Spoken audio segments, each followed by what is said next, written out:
Hey, it's Maggie Mulhern from Modern Salon TV, and look who's over there. It's Alison Shipley. But most importantly, look who's here. It's Duffy. We're backstage at Custo Barcelona. You're using Oribe today to create great looks, but we're very lucky because we heard this is the only interview you're doing today. Is that correct? It is, yes. And it's only because it's you guys. That's right. He's the one who said it. He said, both of you, I want you to each interview me. So I will start off with the easy one. Oh, one question. All right, we're going to have to think about this. All right, so I'm going to start off with the easy one. What's the look today? Okay, I'll try another one. No, it was there. It was there. It's very different. Every season I try and push Custo, and I always show him a lot of things that I believe work with the cuts of the dresses or the fabrics in the collections, and there's always texture. For me anyway, there's always been texture.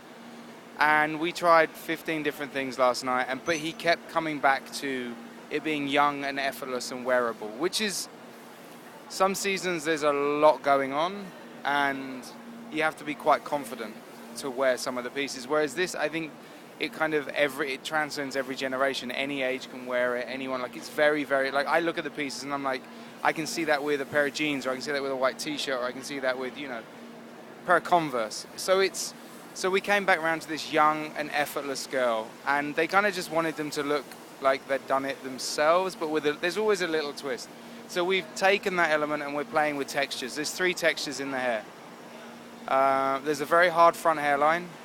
There's a really broken, raw, I was going to use a swear word, but I can't, broken texture in the middle. And then there's an intricate knotted bun in the back. So 3 techniques, basically. Drying the hair out, we're using Volumista and the dry texturizing spray all through the hair, really, really roughing that hair out. One of the reasons we're doing that is so that when we knot the hair, it grips against itself. And then we're tying, basically like tying your shoelaces. 3 knots in the back. And then we're finishing off with some Volumista through the hairline to kind of give this slightly harder edge to it. All right, well, thank you for answering 12 questions with that one. So now it's Alison's. All right, guys. Like I said, one question. My question, it's a little different. I have this unique opportunity in a couple weeks to speak to a graduating class of cosmetology students. And you have a very cool job. And you're backstage at all these cool shows, you get really cool opportunities. These students are freaked out. They're about to hit the ground running. Right. What advice do you have to tell them how big this industry is and what you can get your hands in to kind of propel your career? Wow, okay. I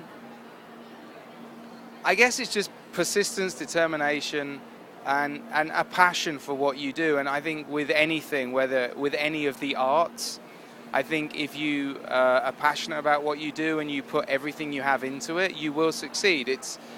This industry, the fashion industry, is a very niche industry, and I think there's a lot of mystery around it.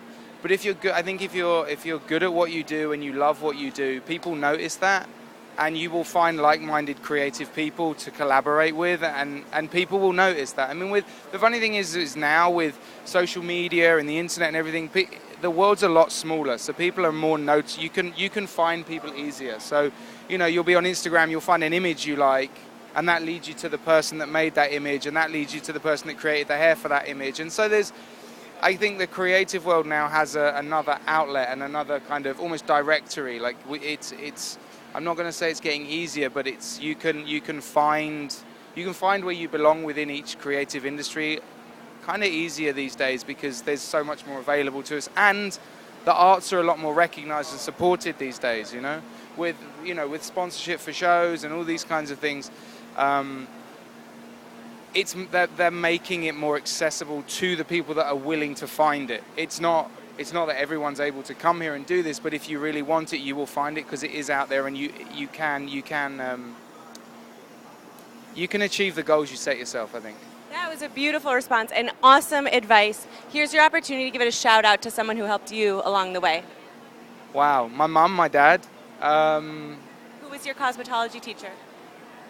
I trained with Vidal Sassoon. Okay, and shout out to Vidal. Not sure if you've heard of him. And I was lucky enough to have dinner with him 2 weeks before he passed, which was incredible for me. I was 15 when I first started with him and didn't see him for 20 years, and then we sat and had dinner. It was kind of an amazing experience. That's so cool. Well, thank you so much for the time and the awesome advice. So, you guys, Duffy, man of many words. Mwah.